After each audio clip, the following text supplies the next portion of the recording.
I'm glad Naomi was in a bad mood today because I was in a bad mood watching the episode. So I agreed with her. I was so bored by everything else. I enjoyed Naomi being upset with Jacob. I enjoyed Naomi reading Derek for filth because Derek deserved it too.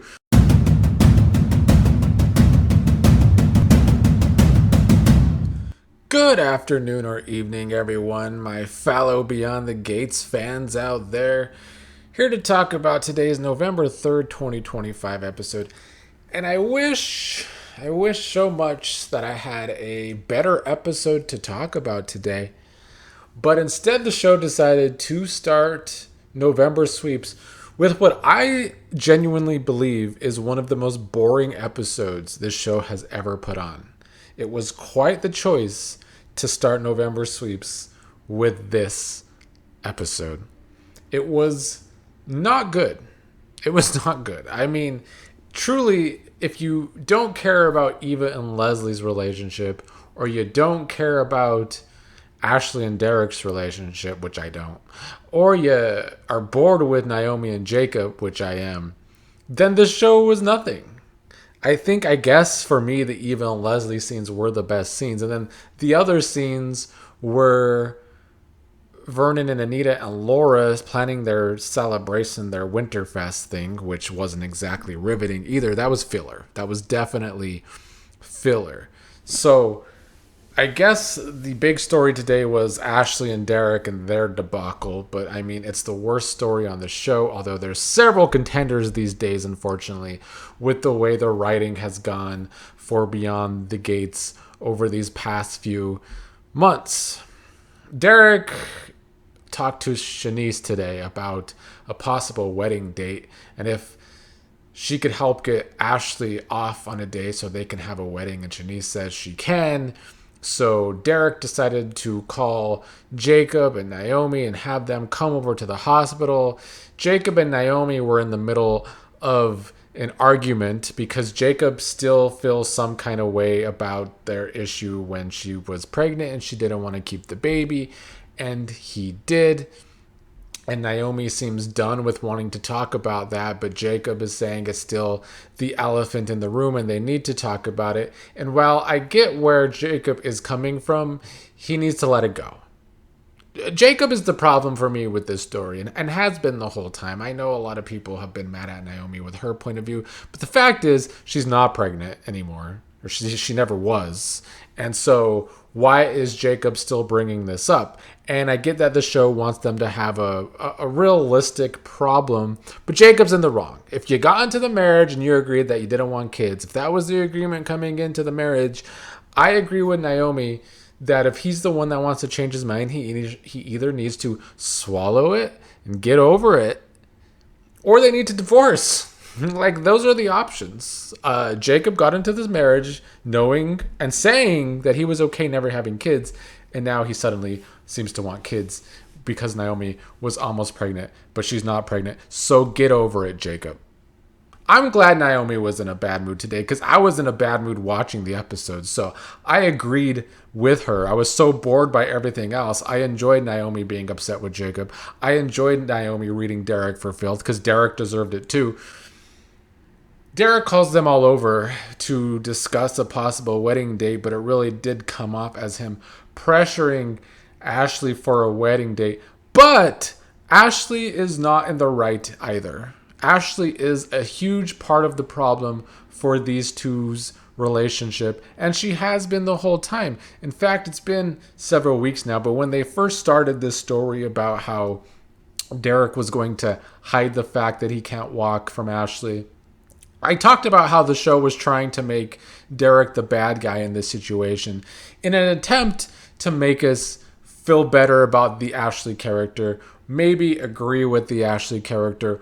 Well, much like they failed with every triangle they've tried to do on this show, except for, I suppose, Bill, Haley, and Danny, although that's not a triangle because Andre's involved too. But they've definitely failed with making Ashley more likable.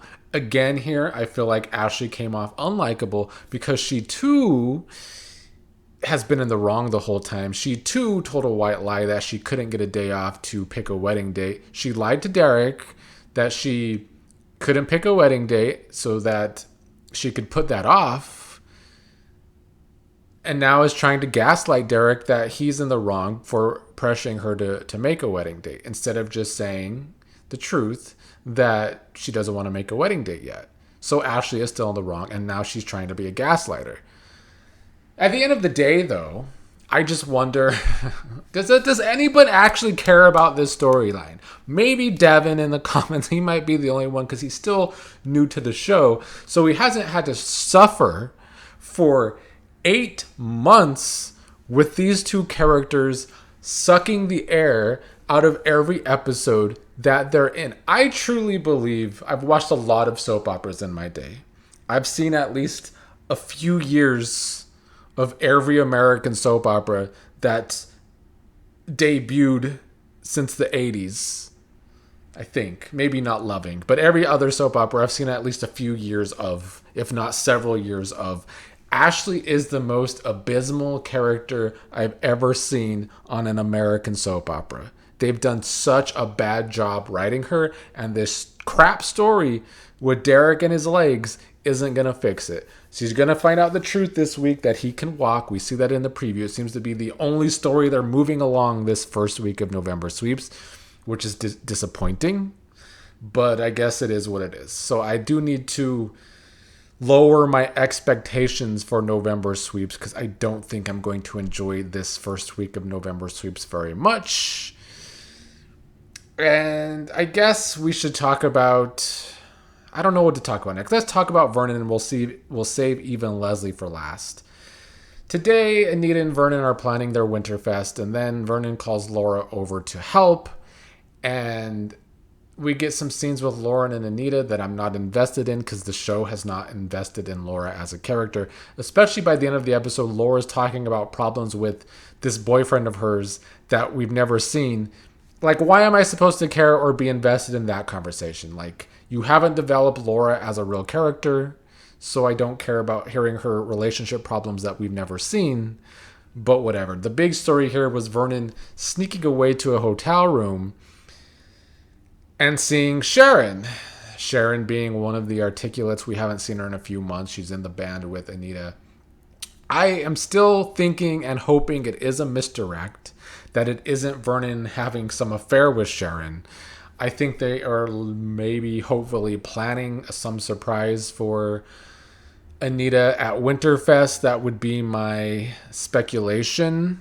As I talked about last week, though, if Vernon is indeed having an affair, Michelle Valjean and the other new head writer, I have it written here because I forget, Tracy Thompson, the other new co-head writer, they need to be ripped to shreds. That would be terrible, making every single guy in the Dupree family a cheater. So, hoping that's not the case.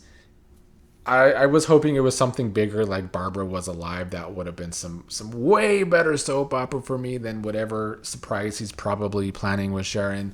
If it is an affair with Sharon, though, as much as I enjoyed the little Sharon and Anita rivalry we got for a little while, I would not like that. It just wouldn't work for me because it would be bad, redundant writing. I guess the best part of the episode was the Leslie and Eva scenes today.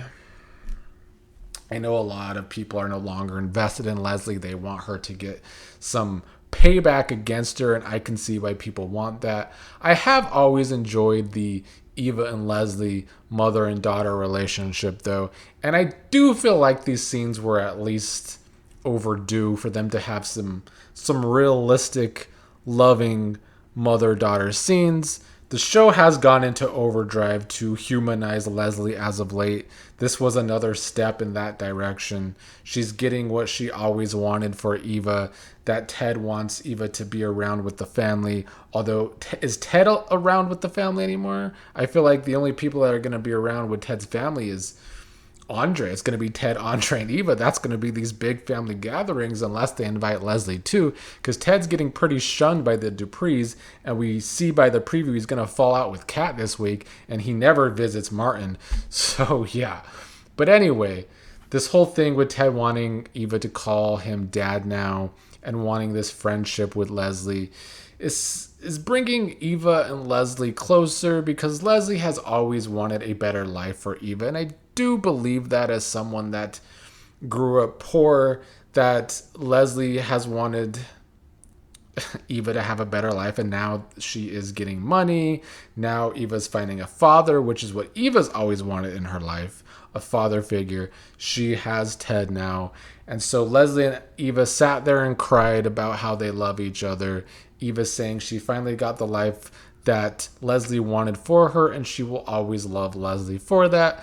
So the scenes were sweet. They were boring, though, because I've not been invested in these two, even though they started as two of my favorite characters. But the writing as of late for them has left a lot to be desired. Leslie needs stronger motivations going forward, and I feel like I'm a broken record about what I've been saying about Eva for a month or more now. They need to pick a direction for Eva and stick with it. Hopefully that direction will be Isaiah, but we'll see. So overall, a boring start to November sweeps today. Hope the week gets better. Hope this month gets better. I was really hoping for bigger stories, bigger excitement.